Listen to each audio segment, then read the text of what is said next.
Hi, Miss Ruwa. Hi, colleagues. Hi, friends. Now, today is our third lesson on Nhemamusasa yePasi. So we started out with a demonstration done excellently by Nyakudirwa Msegiwa Chingodza. Then in our first lesson, we moved from, which is a regular kushaura part, and we developed the left, added a note, so we moved to. So that was our first lesson. In the second lesson, we also started from the regular kushaura part, but added a note on the right. So first lesson, we went to 3 notes, 3-3-3, which is 9 notes for each phrase on the left. Second lesson, we went to 3-3-3, which is 9 notes on the right. And our lesson today, we want to combine those two sides, two complex sides, so that we play 9 notes on the left for 9 notes on the right. So on the left, to recap, the first phrase is, that's the first phrase.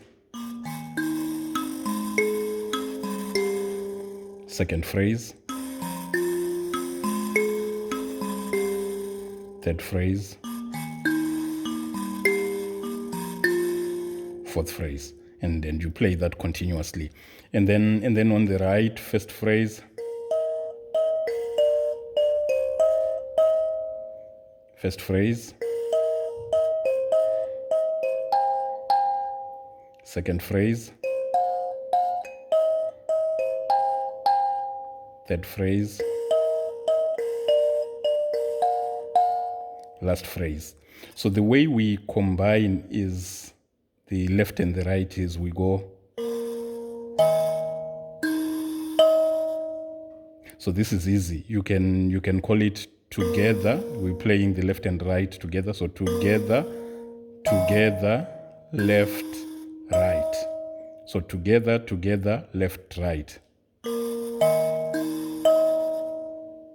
Again. So this is the style. And then we use it for all parts of the phrase. So let me start again.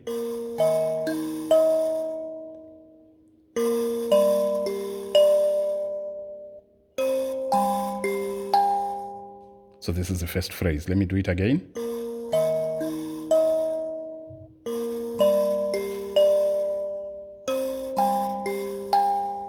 First phrase. Second phrase.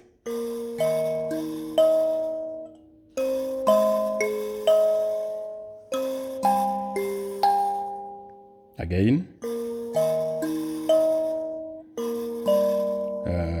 Sorry. So let me start.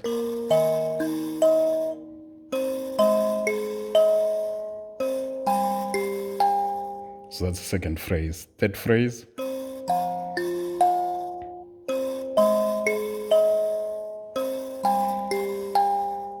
Again.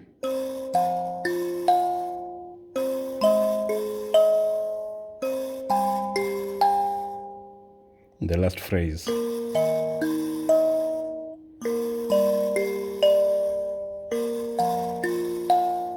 Again.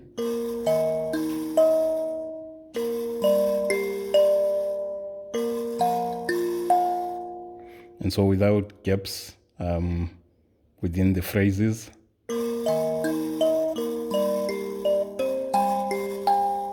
This is the first phrase.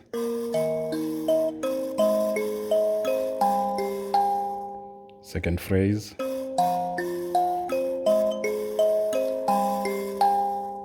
Third phrase. Last phrase, without gaps between the phrases.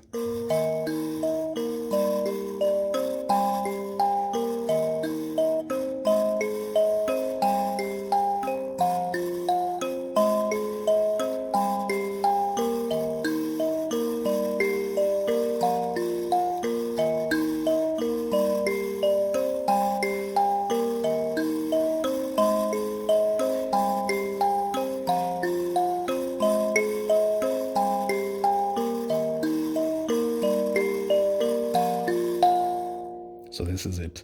This is the complete Nhemamusasa yePasi. 9 notes on the left. and 9 notes on the right.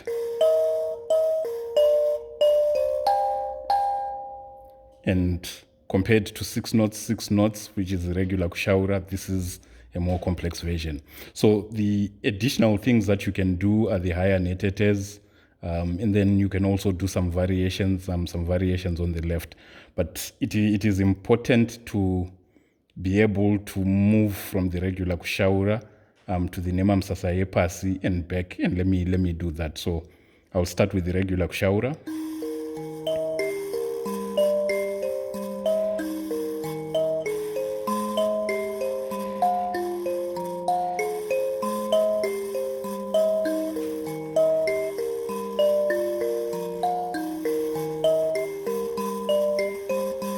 I've started doubling notes.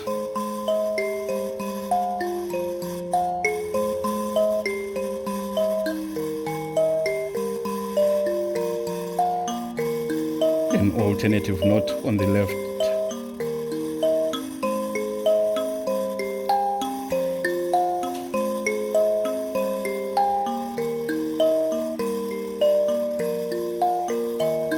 The full Nhemamusasa yePasi.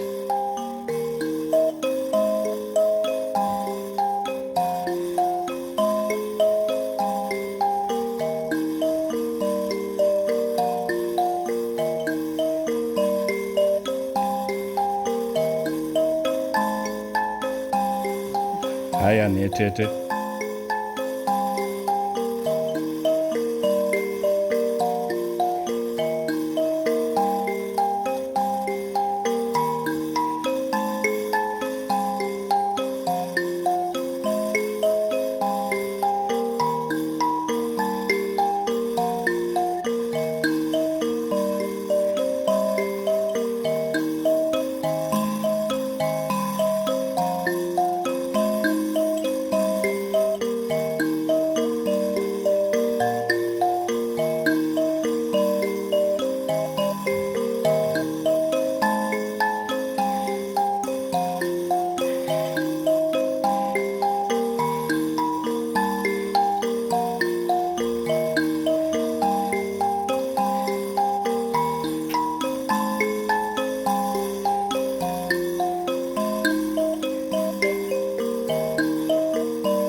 Removed 1 note on the left.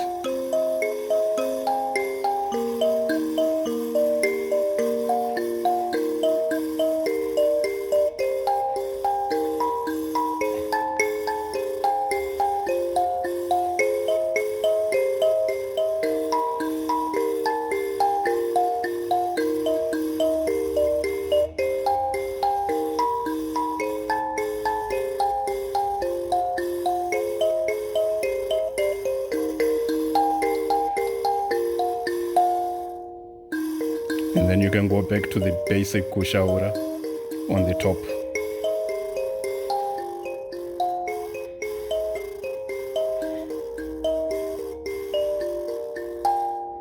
So this is the Nhemamusasa yePasi and how it relates to the kushaura. Now, there are some people who start the song in the second phrase. So the first phrase is, and then the second phrase.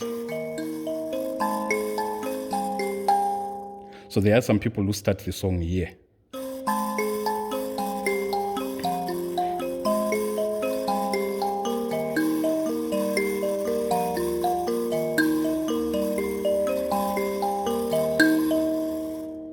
And then they start in the second phrase, and it's the second part of the second phrase.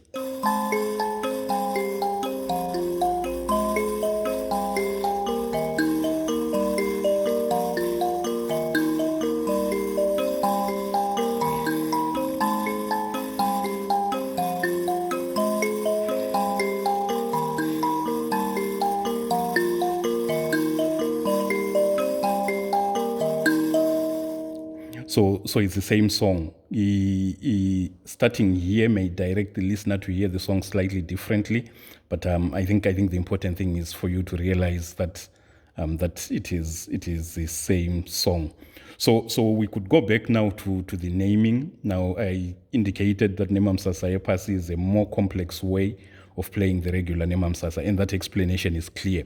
Instead of playing 6 notes per phrase on the left, we're now playing 9 notes per phrase on the left. Instead of 6 notes on the right, we're now playing 9 notes on the right. And that is the complexity, fitting in more notes to the melody, the kushaura melody. So that's one. The second part, yePasi means from the bottom going up. So the Nhemamusasa kushaura notes are yePasi we're playing. So if we ignore the first note we're playing, so this is yePasi. We're playing from the bottom to the top, and then we've added this note.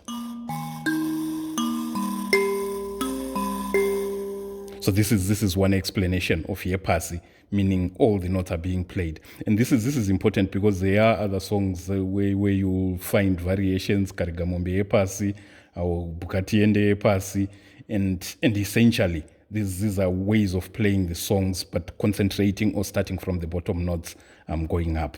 Now, others call it Nhemamusasa yePasi pchigwedere. I think I explained it just means the ancient version of Nhemamusasa, or the version that is played for the ancients. Some call it Nhemamusasa yematare. Matare is those times during a function where the music slows down to allow people to have important discussions. And so this is a version that you can play slowly, especially the upper notes. And you can allow discussions to go without necessarily disturbing those discussions. Now, during the dance part of the bira, you have to play the basses and play very fast. This is a version that is good for playing during those matare discussions. And then some call it Nhemamusasa yesereve, and it means the one that is so sweet that you can play it forever.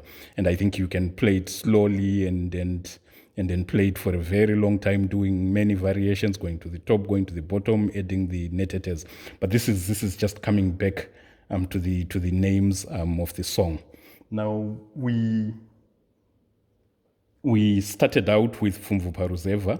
I want us to end with Pfumvuparuzeva because Pfumvuparuzeva is just the first and the last phrase of Nhemamusasa. Now that we've got this more complex way of playing Nhemamusasa, we can take the first phrase and take the last phrase and play continuous.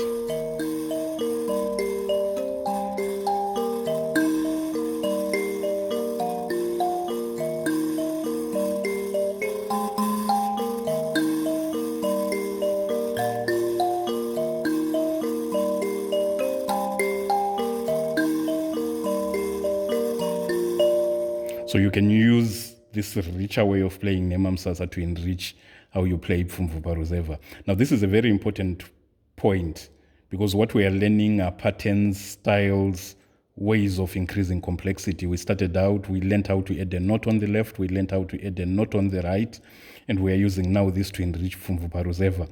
But if you generalize it, if somebody teaches you the kushaura part of Bangiza or Maororo, you have to know that there are more complex ways of playing those songs.